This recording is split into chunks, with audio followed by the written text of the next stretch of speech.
Magandang tanghali. This is Trixie Cruz Angeles for Luminous. Ang topic natin for today ay dalawa. First is, how is this going to work? May mga arguments in favor of giving a permit to operate. There are arguments against giving a permit to operate. Medyo mabibigat yung mga panig, ang opinion. Halimbawa, dun sa panig na hindi dapat mabigyan ng permit to operate ay no less than one Chief Justice and the Integrated Bar of the Philippines. Doon sa kabilang panig naman po ay mga kongresista at saka mga senador.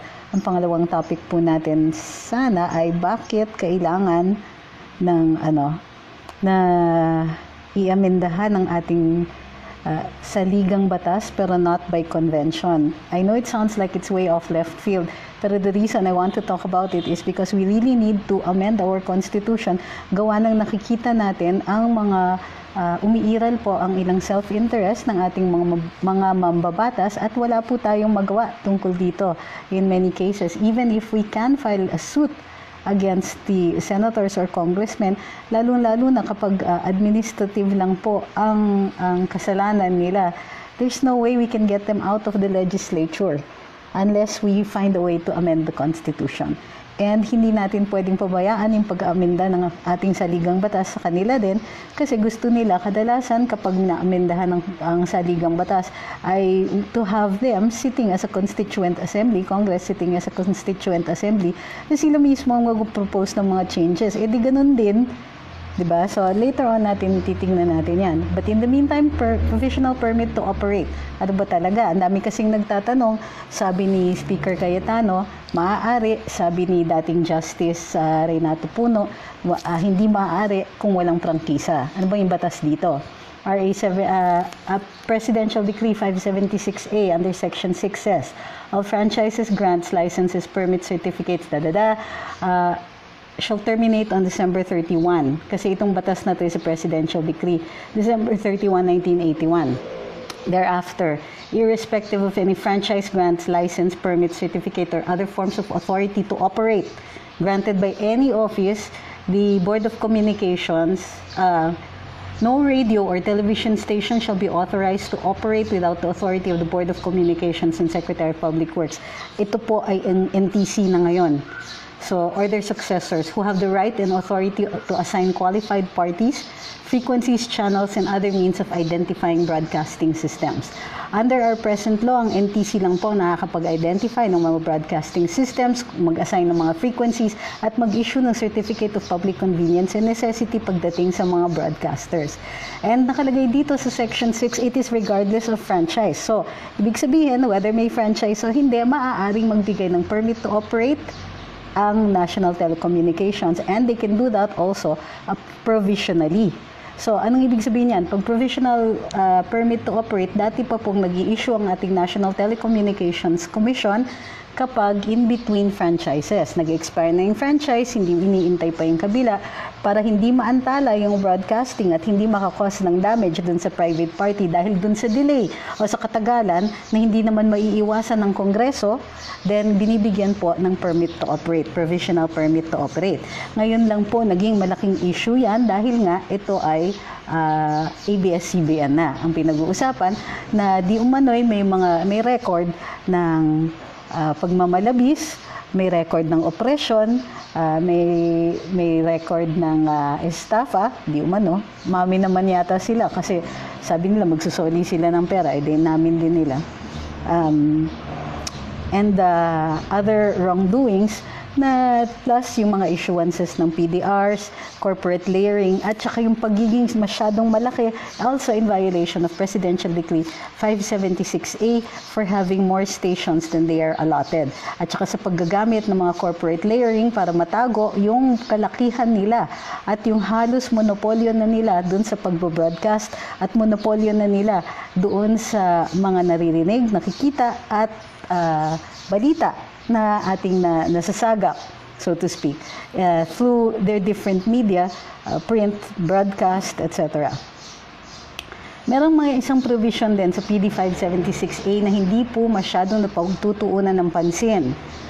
This is Section 2, every radio station or television channel shall allocate at least 2 hours a day as a program or programs rendering public service during such broadcast hours as regarded by the industry as prime time for a particular type of program and its particular kind of audience.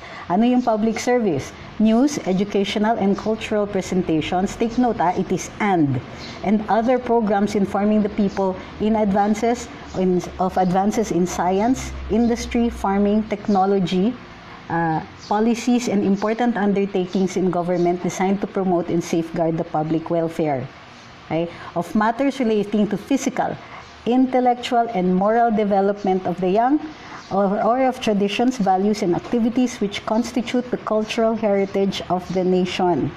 Hindi po masyadong napagtutuunan ng pansin ng mga ganitong klaseng programa dahil hindi nga po na ilalabas ng mga stasyon. Ngunit na andito yan sa batas, nire-require po sila 2 hours of prime time para ilaan for news, education, and please take note, this is not an or provision, this is an and provision, meaning news and education and cultural presentations, programs of government for the public welfare, and lahat yon. May listahan po yan sa PD 576A which has never been repealed. Okay. Bakit sinasabi ko yan? Because if you don't do this, it's a violation of the law. So, kailangan po nire-review.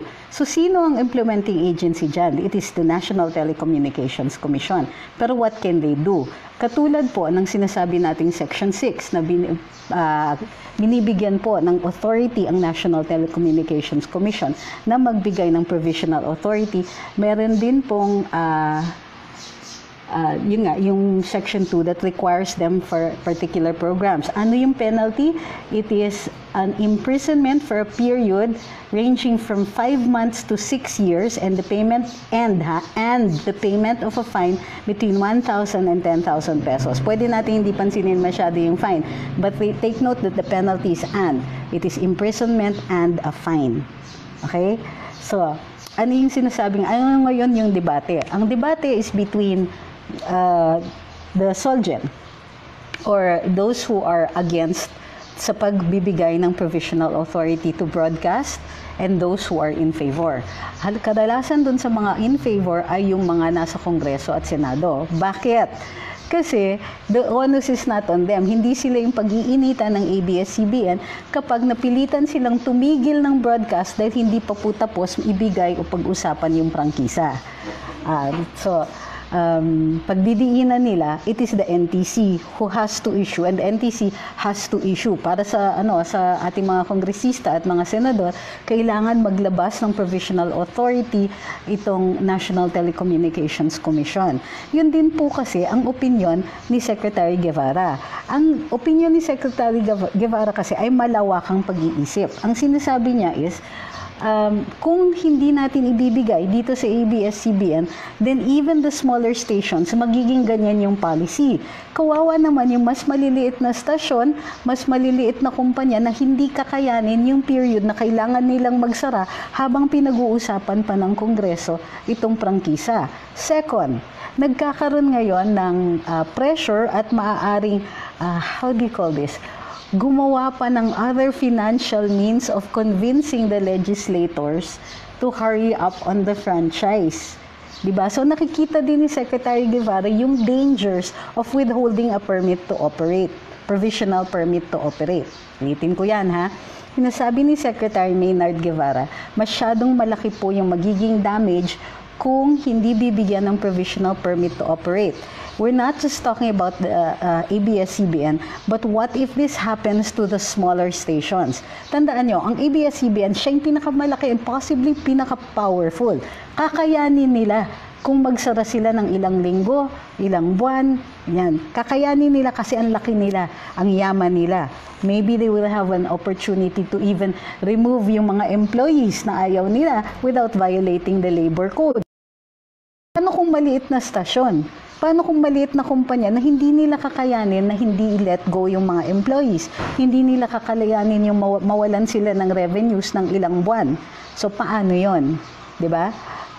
Magkakaroon ngayon ng damage to the broadcasting agency o corporation nang hindi sinasadya dahil nga hindi pa matatapos, posibleng hindi matapos ng Kongreso at ng Senado yung pagbibigay ng prangkisa. Even if it is going to be awarded later on, baka hindi nila makayanan yung tagal at maging irreversible yung damage sa kanila.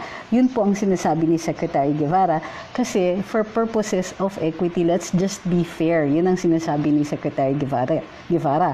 On the other hand, ang sinasabi ng Integrated Bar of the Philippines at saka ni dating Chief Justice Reynato Puno, walang franchise, walang operation.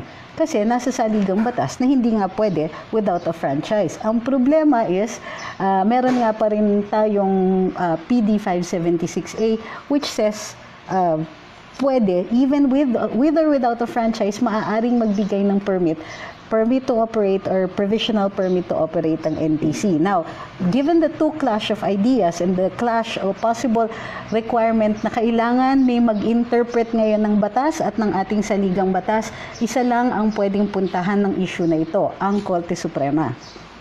Okay? Ngayon, may nagbe-bring up ng resolution. Maaari bang valid yung resolution ng Kongreso o ng Senado? Kasi siguro nag-worry ang ating mga kongresista at mga senador na i-disallow, hindi bibigyan ng permit to operate, provisional permit to operate ng NTC ang ABS-CBN. So gusto nila i-pressure. So gumagawa sila ng resolution na, oy NTC, mag-issue kayo ng provisional permit to operate sa ABS.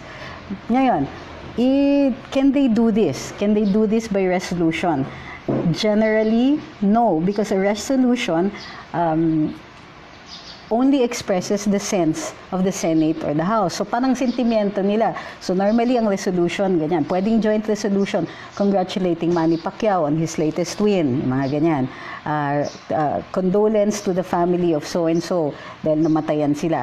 General rule, ganun yung mga resolutions. But a concurrent resolution may have the force and effect of law but is not used for private bills. Halimbawa, yung pag-reorganize ng positions within the AFP para tumaas yung sweldo ng iba, o kaya yung pag-apply ng budget to the next year, ini-extend yung budget to the next year, then pwede ang concurrent resolutions, but in that instance, kailangan concurrent resolution with the signature of the President because that is how laws are made.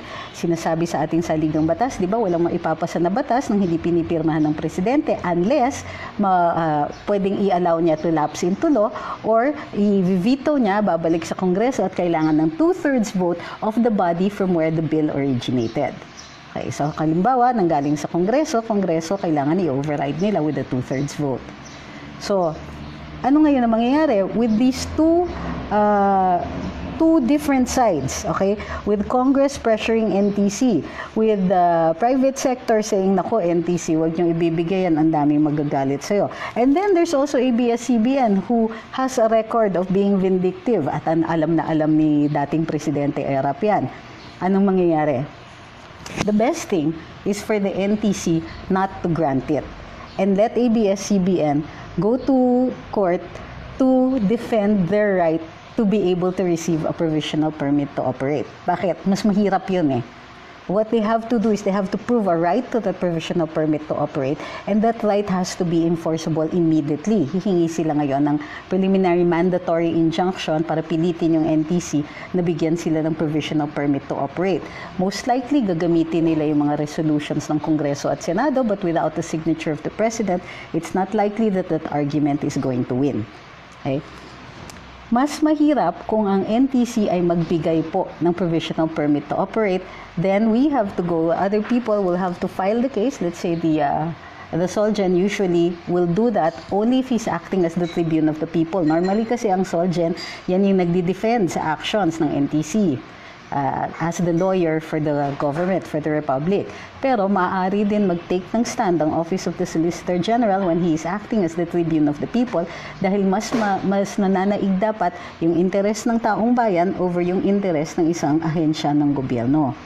So, if that happens, the NTC does give a provisional permit to operate, the Solgen can file another suit with the Supreme Court para i-defeat yung provisional permit to operate on the ground that PD 576A and the Constitution must be reinterpreted or interpreted to mean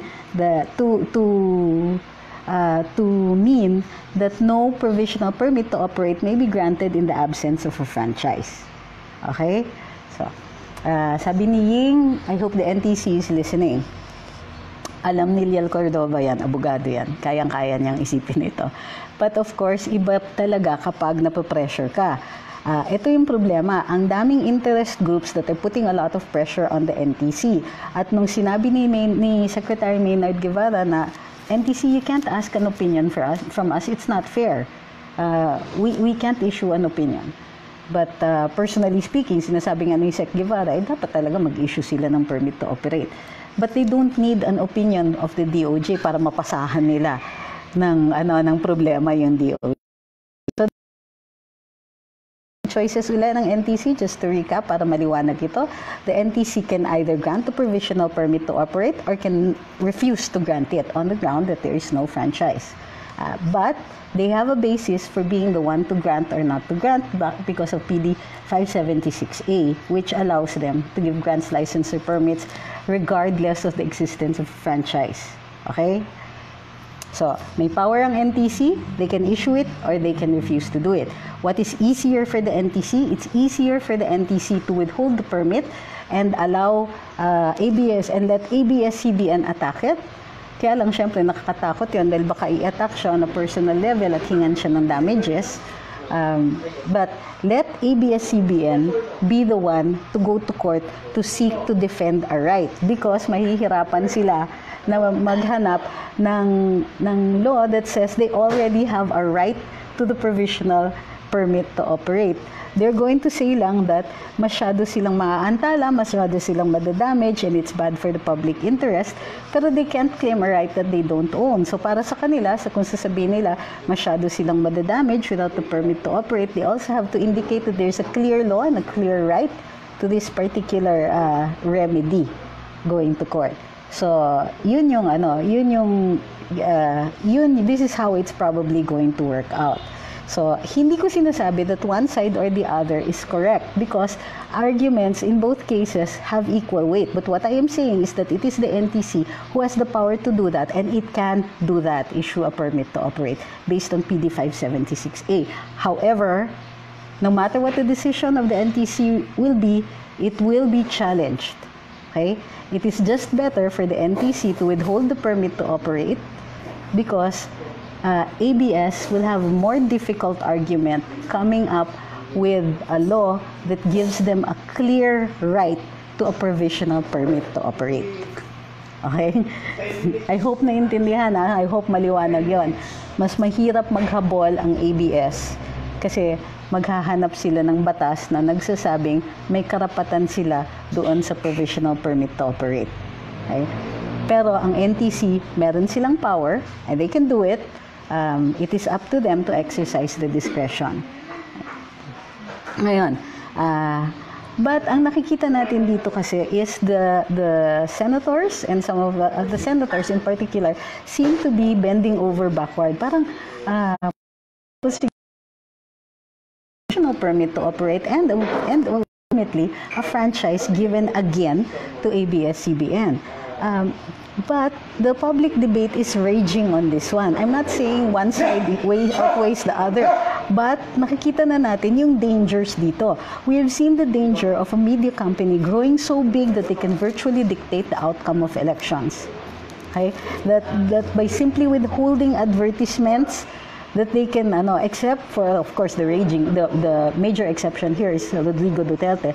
But before, they could virtually dictate the outcome of an election simply by withholding an advertisement or coming up with a attack a candidate, ganon. Or it can also profoundly influence how people look at particular issues in government just by reporting a particular. Bibigyan lang nila ng isang anggulo, maiisip ng mga tao gano'n na yon. Before the advent of social media na mayroong tumutunggali dun sa mga ganitong klaseng pagpapahayag ng mga malalaking istasyon, walang nag-check at paniwalang-paniwala tayo. Journalism used to be very honorable because There was a time when there was no way for us to check whether they were telling us the truth or not. We would take it at face value and we would trust them to be telling us the truth. Now with the alternative means of getting facts and getting other opinions because of social media, it's not the case anymore. However, given kung ganong kalaki at kung ganong kalabag sa batas, kumbaga, maliwanag kasi dun sa ating saligang batas, Filipino only para sa mga media companies, at maliwanag dun sa PD 576A na can only have 5 FM stations and 5 AM stations and 5 television stations para nalilimit yung reach mo dun sa taong bayan at may ibang mga stasyon na makakapag-compete sa'yo. Obviously, hindi na po yan ang nangyayari at yun ang isang primary target ng ating Solicitor General kung bakit file siya ng petition for quo warranto. It's to keep ABS-CBN from growing so big na namimihasa na sila.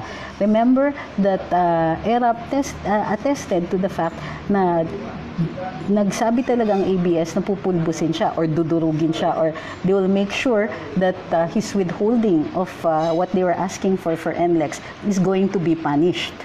So, dahil nakikita natin na may problema tayo sa ating mga legislators. They are also so powerful. Like we let ABS-CBN get so powerful. Our legislators have become so powerful, it is virtually impossible to remove them from office. Tignan niyo si Laila de Lima. Meron na siyang probable cause. Humaharap na siya sa kasong maaari siyang makulong ng panghabang buhay. Pero hindi pa rin siya natatanggal sa kanyang pwesto. Bakit? Normally, pagka nasa civil service ka at merong probable cause dun sa iyong criminal case, that is enough evidence to remove you from office. May exception, senators and congressmen, kasi ang sinasabi nila sila lang daw ang maaaring magpatanggal ng nakaupong senador o kongresista at gagawin nila ito through the filing of an ethics case. Meron ka bang nakikita na ethics case very recently na nag-succeed? So I always give the example of Senator Villanueva, who was found by the Ombudsman in his stint at TESDA that he has committed offenses that are punishable by removal from office and permanent disqualification, pero hindi po siya natatanggal doon sa pagka-senador dahil ang Senate lang ang maaaring magpatanggal sa kanya from office while he is still a senator. Okay? So nakikita natin na it's virtually impossible to remove our legislators. So anong gagawin natin? We need to amend the Constitution so there is a way to do that. Bakit? Virtually any other office, pwede mong patanggal ang isang public official. Ang public officials na ito, President, Vice President, Chief Justice of the Supreme Court, etc. There are certain impeachable officials. Yung iba, kung hindi ka naman pang-impeach, ay maaaring tanggalin ka for cause. Yung mga iba naman, yung mga appointed and serve at the discretion of the President, they can be removed for no reason by the appointing authority, and other members of the civil service either for cause or at the pleasure of the appointing authority. Paano naman yung mga kongresista at mga senador? So we really should advocate for an amendment to the Constitution para na-check din natin kung merong mga abuses dito. Remember yung mga mayors natin, merong mga recall elections, but nothing exists for our legislators. That's why we're saying the second topic to this live is that we need to amend the Constitution, but to amend it in such a way na hindi naman yung mga kongresista at mga senador natin na currently nakaupo ang gagawa ng mga pagbabago dun sa ating saligang batas. Okay? Okay, recap before we go to your questions. Ano yung mga diniscuss natin? There are two sides dito sa issue ng issuance ng provisional permit to operate. But before we discuss all of that, does the NTC have the power to do that? Yes, the NTC has the power to do that under PD 576A, which allows them to give a provisional permit to operate, or allows a network or franchise, allows any broadcasting company to operate, okay? Regardless of franchise. So, pwede silang magbigay. They're empowered to give a provisional permit to operate. Should ABS-CBN be given a provisional permit to operate? The stricter reading of the law should be that on the side of the IBP and the former Chief Justice Puno, no franchise, no permit to operate. It doesn't even exist.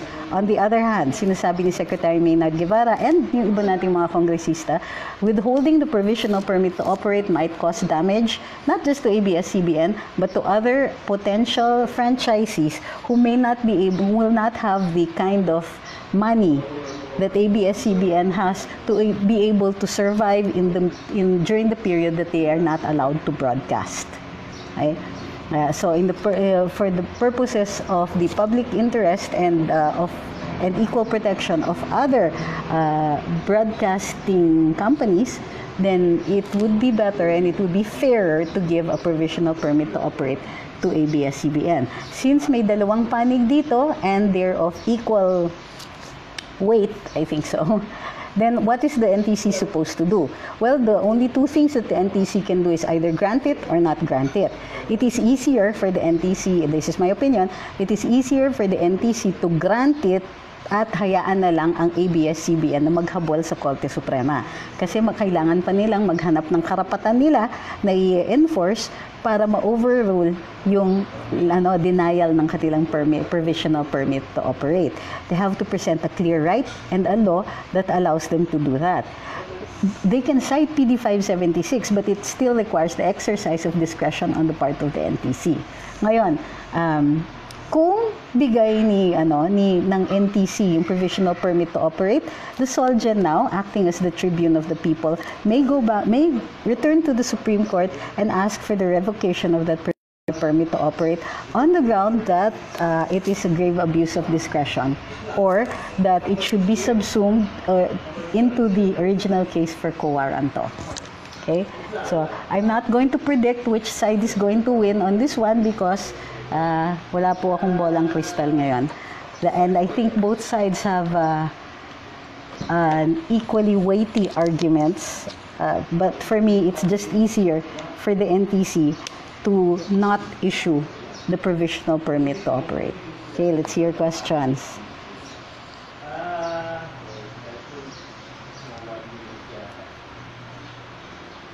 Kaya hindi umuusad ang batas natin dahil sobrang dami na ang mga batas na ipinanukala sa ating bansa kay Pangulong Digong. Lang ako naniniwala. No sir, that's not really how you should look at it. We don't have too many laws. What is happening here is that nalilito lang kayo doon kasi may mga batas na minsan parang salu-salungat. But it is the job of Congress and the Senate to make sense out of this, to codify our laws and to make them clear and easily understandable. Ang problema, elect ng mga ganitong kongresista at mga senador, hindi naman po nila na isa sa ayos ng mabuti yung ating mga batas. They keep performing at lower than what we expect them to do. Hindi kasalanan po ng batas yan. May mga paraan para ayusin yung mga batas natin. Mayroon paraan para maging mas malinaw ang mga ito. It is not the fault of the law. It is not the fault that there are so many laws. We need people to make sense of them for us. That's why there are lawyers. That's why we have legislators whose job it is to organize and to make these clearer and to remove dun sa existing body of laws yung mga sobra-sobra na. Alam ko na na-frustrate kayo. Pero it's also not fair to blame a non-sentient thing for this. At saka yung sasabihin ninyo, sobra yung batas. Hindi lang po ninyo naiintindihan dahil nga it requires somebody to translate them for you. That's why lawyers take several years to study kasi nga maraming pag-aaralan and we also have to make sense of it now. Sabi ni Ma'am Yoli Salvador, syempre magkakasama yan sa Senado, walang gustong magtanggal ng isa sa kanila, parang fraternity na nagtatakipan. Sabi ni Amir Givoni, di dapat ma-renew kasi pag napagbigyan niyang kabalastugan ng network na yan, baka mas lalo pa nilang babaluhurain ang ating bansa at mamamayan. Sabi ni Flavie Serafico, grabe ang galing nila magtago at ikot ng kwento na tunay na issues ng ABS. Maraming salamat for taking the time to read and explain to us yung pinakamadaling paraan para maintindihan namin. Anytime po. Okay.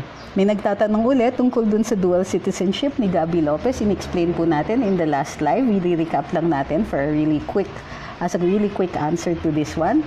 Ang dual citizenship law po natin ay naipasa. Naipasa yan. Kung American citizen si Mr. Gabby Lopez at the time that he acquired the shares, nung siya ay naging dual citizen, this is a recognition that he has been a Filipino citizen all the time.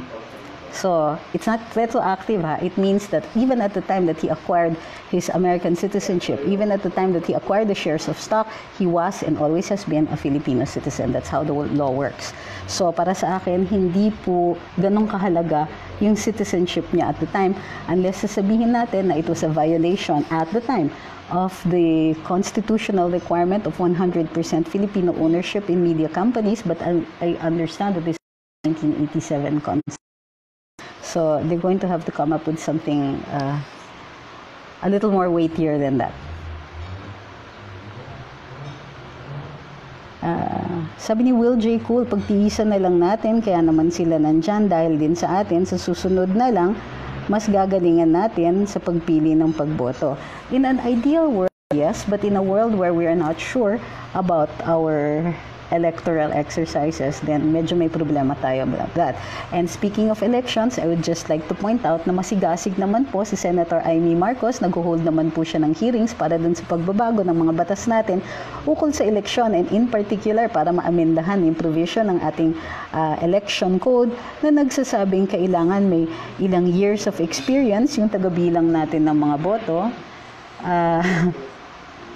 Halos ibig sabihin nun kasi is only Smartmatic ang maaaring maghawak ng ating electoral exercises. So, kailangan baguhin yon. At masigasig naman po si Madam Aimee, but I understand na marami po dun sa mga senador ay hindi interesado sa pagbago. Yan ang reason kung bakit sinasabi ko, kailangan po natin baguhin na rin ang ating saligang batas para hindi na masyadong hinahawakan ng ating mga kongresista ito. However, there is a po ito, and this is through the People's Initiative. May batas po na ganito. If you know anybody who can organize the voters para mabago na po ang ating electoral laws, then maybe it's time for us to exercise or to use the People's Initiative para makapag-propose tayo ng batas sa pagbabago ng ating electoral laws. Huwag na natin pong intayin yung ating mga kongresista at mga senador.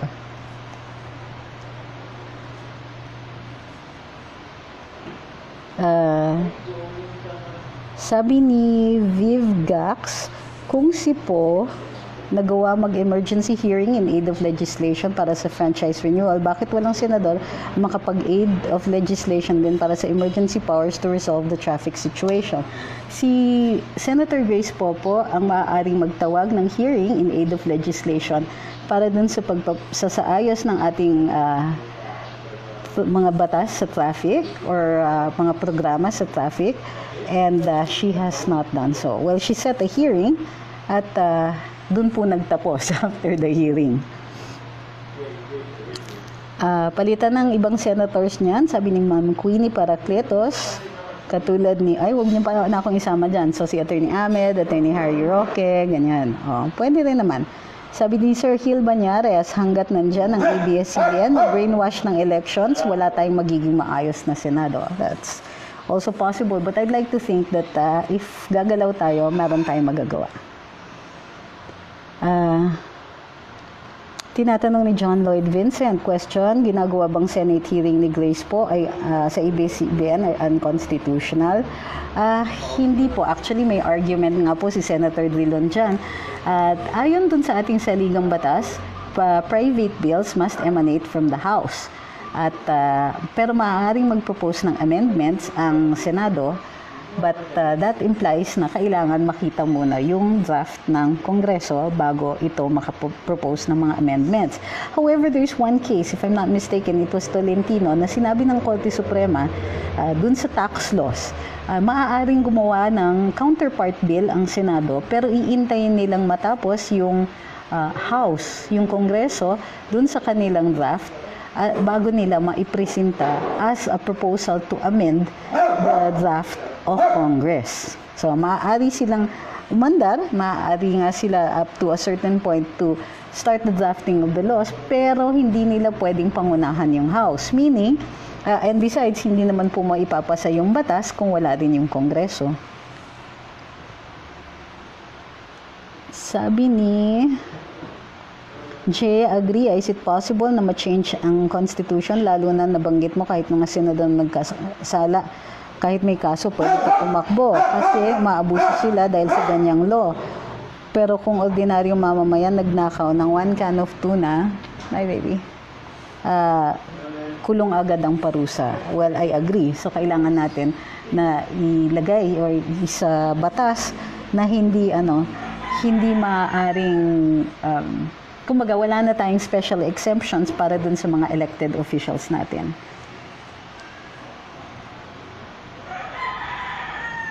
Tinatanong ni Ma'am Yoli Salvador, bakit tahimik yata ang mga kaalyado ni PRRD? Ito nga yung sinasabi ko bilang ehemplo o bilang ilustrasyon ng sinasabi natin na sometimes a media company can become very, very powerful at ito na po ang example ng ABS-CBN. Dahil powerful nila. Mismong mga legislators natin parang kumakaripas at nagkakandara pa para ibigay sa kanila yung mga gusto nila. So, what does that mean? It means we allow them to become so strong that they can have a hold or profound influence over our legislators. Diba, isn't it about time na gupitin naman natin yung lawak ng reach nila? And minsan, walang alya-alyado pagdating sa mga interest nila. Ayan.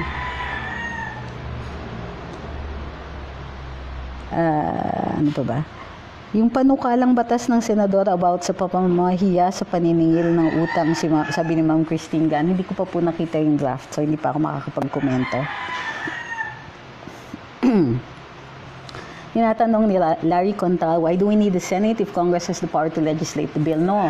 Ang sinabi ng ating saligang batas, kailangan mauna sa House. Budget, tax laws, private bills, franchises, ganyan, dapat mauuna dun sa House. Kailangan mapag-usapan doon at aakyat yung bill sa Senado afterwards. So, it still needs the Senate. Kailangan pareho pa rin sila. And then later on, the signature of the President or allow it to lapse into law or for the veto to be overridden by 2/3 of the body from which it emanated. Sabi ni Ma'am Sara Mercado, bakit nung nakaupo si Cory parang naging madali pagbabago ng batas? Bakit naging mahirap ngayon kahit frustrated ng mga tao? Dapat mag-referendum, tanungin ang tao. Kung tao siguro ang nagsasabing baguhin ng batas, wala sigurong uungol sa palpak ng mga senador. Paano tayo magtatanong? That will be a referendum. Ano ba po ang referendum? Hindi ba dadaan din po yan sa COMELEC? At hindi ba ang pagbibilang sa isang referendum pareho lang dun sa pagbibilang ng mga boto natin during elections? Besides, hindi po natin pwedeng i-referendum halos lahat. Diba? It's too expensive. Bakit ang dali-dali nun magbago ng batas ng panahon ni Cory? Dahil revolution po yun. Tinanggal po niya yung 1973 Constitution, nagkaroon ng Freedom Constitution for 1 year, tapos nagkaroon ng convention kung saan lumabas afterwards yung 1987 Constitution. During the year na under the Freedom Constitution, diktador po si Cory at siya po ang gumagawa ng mga batas natin. So, madali kasi diktador nga siya. Sabi ni Ma'am Margie Sarmiento, nanalo lang senador minsan kahit hindi lawyer, nagiging lawyer. Meron naman pwedeng umabiso sa kanila. So,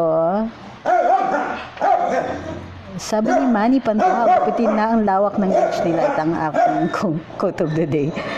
Sabi ni Nilas, tama po, we've had enough of yellow media. Para sa akin, it isn't so much, Harry, it isn't so much kung ano yung opinion nila. Kung ang opinion, halimbawa, ng ABS-CBN ay kahit anti-Duterte sila, wala sa atin yan. Hindi yan yung importante. Ang importante is, bakit ang powerful nila? Naging evident na lang sa atin, nahalata na lang natin to dahil tumatanggi sila o tumutunggali sila, umu-oppose sila sa ating Pangulo, kaya na lang natin sila napansin. But habang hindi tayo nakatingin sa kanila, lumaki sila ng lumaki at naging so powerful sila na halos sila na maaari silang magdikta kung sinong susunod na maging presidente natin. Papayag ba tayo noon na halos wala na tayong boto? halos hindi na tayo nag-iisip, sila na yung nag-iisip para sa atin. I don't think that that's the right thing to do, di ba? Regardless of their opinion, dilaw man sila o hindi, hindi yun yung mahalaga. Ang mahalaga, dapat maraming makakapag-compete sa kanila, dapat maraming maaaring magpahayag. Buti nga nagkaroon ng social media, kahit paano may competition sila. Pero napansin niyo ang ginagawa nila, yung panig nila, yung Rappler and all that, tinatawag na yung mga social media practitioners na fake news. This is their way of trying to silence us and trying to prevent having more competition.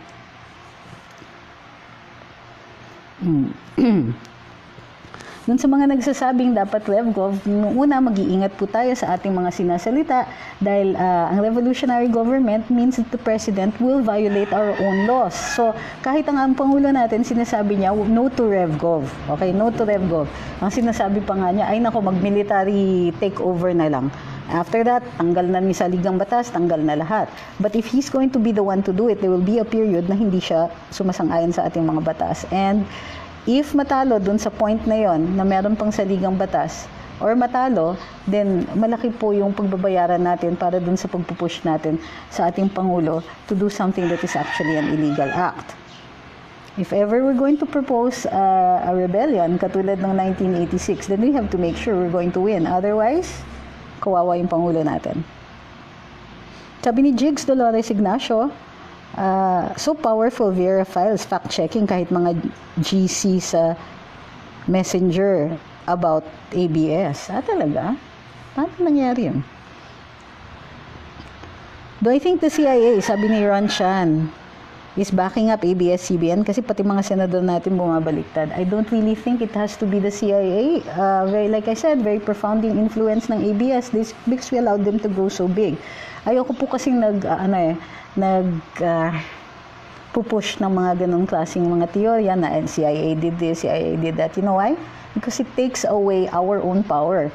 Pag sinasabi natin, yung US yan, yung CIA yan, para na lang tayong walang capability to turn things around. But first, we have to take responsibility. Kaya sila lumaki dahil pinabayaan natin lumaki. Okay, and this is where it becomes controversial.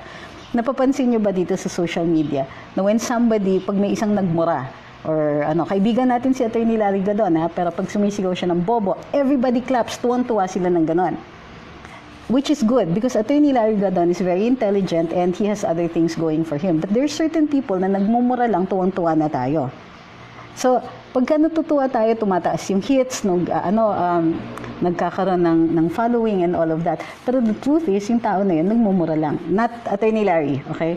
Nagmumura lang. So, ibig sabihin, ganun yung standards natin. Gustong-gusto natin yung ganun lang. Dahil gustong-gusto natin yung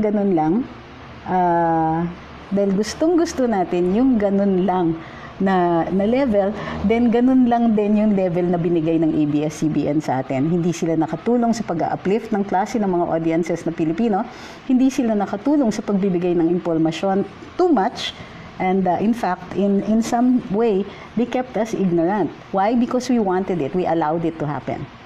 Okay? So, I don't mind when natutuwa tayo when somebody yells or screams something, but we should demand more from the kind of people that we want to sponsor or to give our approval to. Diba? It's time to take back and set the standards for the things that we really like.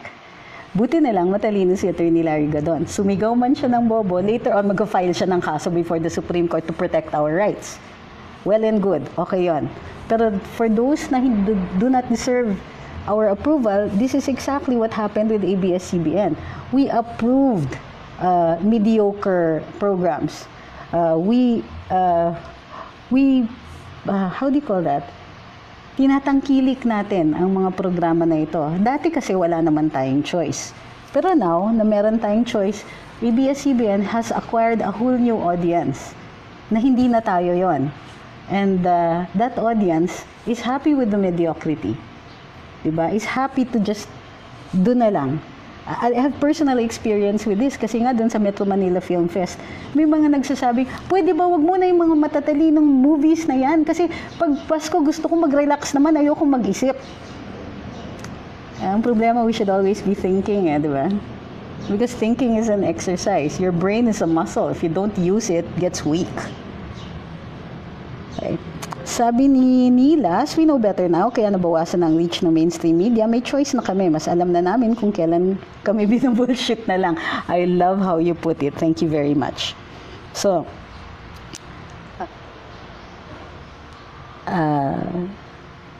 sabi ni Philip Hakaban, si Marcos ang inuukil-kil sa isip ng bawat Pilipino na diktador. Yung pala si Cory ang siyang tunay. Well, with Cory kasi, I have proof that she was a dictator. Yung kay President Marcos, we need to examine how history portrays him and to see if suportado ito ng ebidensya. Para sa akin, ang history kasi dapat parating nire-review. Hindi maaaring pabayaan natin yung mga dati nating studies kung meron ng mga ebidensya na lumilitaw na hindi pala exactly ganun ang nangyari. As in anything, ang pagsusulat ng ating kasaysayan, parating nire-review, parating binabalanse, at parating ring subject to new assessments all the time. There's no such thing as the real history of any nation. Pero in the case of Cory, medyo maliwanag yung ebidensya kasi may Freedom Constitution nakalagay doon sa Freedom Constitution, maliwanag na maliwanag. She had legislative and executive powers and also in one sense judicial powers because she allowed the Supreme Court to continue and the court system to continue working, and the power to say go or don't go is the power over that branch of government. So in that sense, Cory was a real dictator because she had power over the 3 branches of government. Diba? And there's evidence to that. She really did exercise all of these powers. Yung problema kasi gamit ng term na diktador, yung pala hindi nila tinitingnan kung ano yung definition po noon. Pwede kasi meron mga tinatawag na mga benevolent dictators kasi you can have all the powers of government but not be abusive. But the reason lang that we don't allow one person to have all the powers of government is para na-check natin yung lakas ng bawat heads ng mga branches na yon. Of course, the president is above all of them as the head of the executive, pero kasi kung sa kanya lahat, ang laki lang yung temptation na abusuhin yan. Yun lang po, hindi man always, but there are instances where the dictatorship has actually been welcomed, diba, in other countries. So, people really should be careful when you use the term dictator.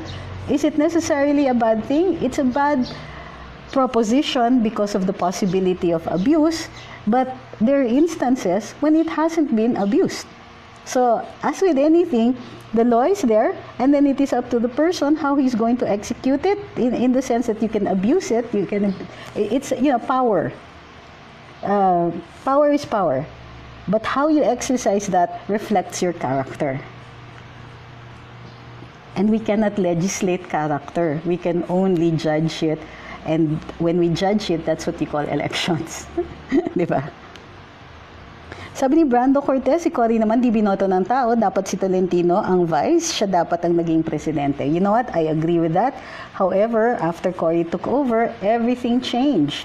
Even the way history was written, even the way we look at succession, because it was a revolution nga, so alis lahat, di ba?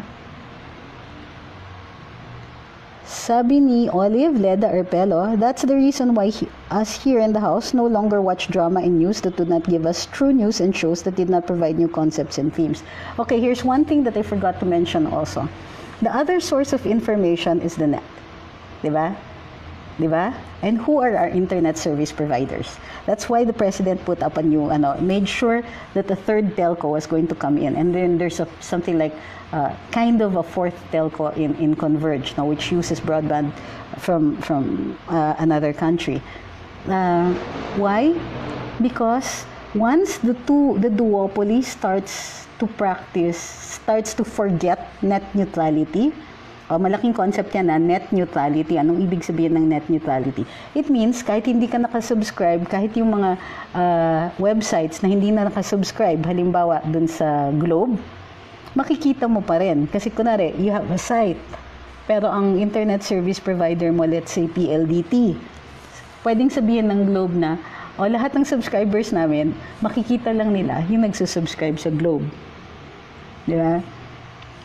Pag ginawa ng duopoly natin ito, then we will be forced to subscribe to all the internet service providers. But if there are too many internet service providers and many of them are providing net neutrality, meaning you will see everything, then mache-check ngayon yung power ng ating duopoly. So, why is the internet very important? Because nga it has now become the alternative to checking the information of our broadcast networks. And without the internet, then there is no alternative to the power that is exercised by something as big as ABS-CBN. Okay, last two questions. Baka pagod na kayo and it's a Sunday. Sabi ni Divina Ito, hindi naman kayo mami ni ni Sarah. Galing paliwanag, sa panaginip ko na lang ako mag-iintay na maging isang abogado ko kahit panaginip lang. Kayo naman. You know, I went to law school, I was 28 years old. I had 3 kids. So, kung kaya ko, kaya na.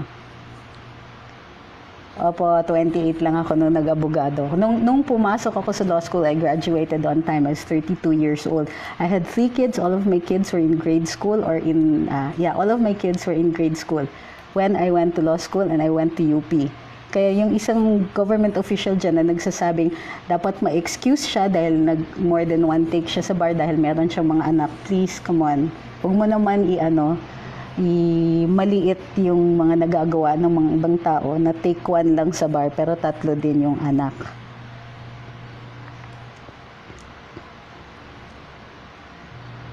Maraming salamat, sabi ni Dorian Daya, mag-share na daw siya kaagad. Sabi ni Maria Elsa Nadalio rin, amendment ng Constitution, sana may prime mover at social media can do that. Baka si Attorney Gadon at Attorney Ahmed can do this for us, then sure ako maraming mag-join. Sabi ni B-Boy, thank you for doing this. Keep informing the people.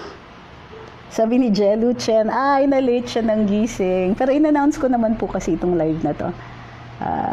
Hindi muna po ako sasagot ng mga tanong tungkol dun sa PDRs. Kailangan ko mag-aral uli.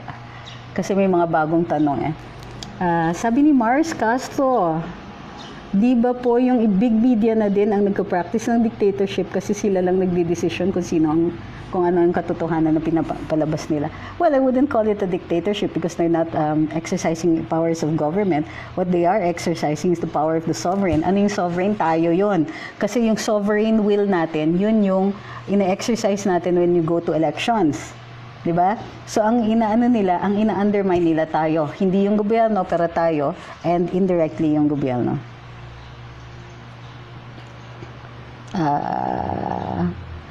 Wala na po kasing mga tanong, so maraming salamat po sa pagsubaybay dito sa live natin dito sa Luminous. Please don't forget to like, share, and follow the page Luminous by Trixie Cruz Angeles and Ahmed Paglinawan. Doon sa upper right hand corner ng inyong laptop, on this live, makikita niyo yung see first. Please check the see first. At saka may maliit na bell doon which will send you a notice kapag meron kaming live ulit. Normally, nagla-live kami during weekends kasi dun sa mga nag-withdrawal symptoms sa Karambola at saka sa Tambayan para hindi naman kayo masyado mangulila over the weekend. So magla-live na tayo every weekend from now on. I would like to emphasize that this live video belongs to Trixie Cruz Angeles and to Ahmed Paglinawan. We do not authorize under any circumstances the downloading and rebroadcasting of this, whether or not it is for commercial purposes. Ulitin ko po, this is the intellectual property of Trixie Cruz Angeles and Ahmed Paglinawan. We have not authorized any person to download for broadcast itong live na ito. So kung makikita po ninyo na i-broadcast ito on a channel that is not Luminous sa YouTube, then hindi po namin in-authorize yon. Okay, so it's best to watch our live dito muna sa Facebook, but by next week, we will be updating our YouTube and it's our YouTube channel, which is also named Luminous. Maraming salamat po doon sa pakikinig. I hope you guys have a good Sunday. And don't forget, may karambola po bukas ng umaga, 8 to 10 ng umaga. At saka may tambayan, 12 to 1 po ng tanghali. See you tomorrow.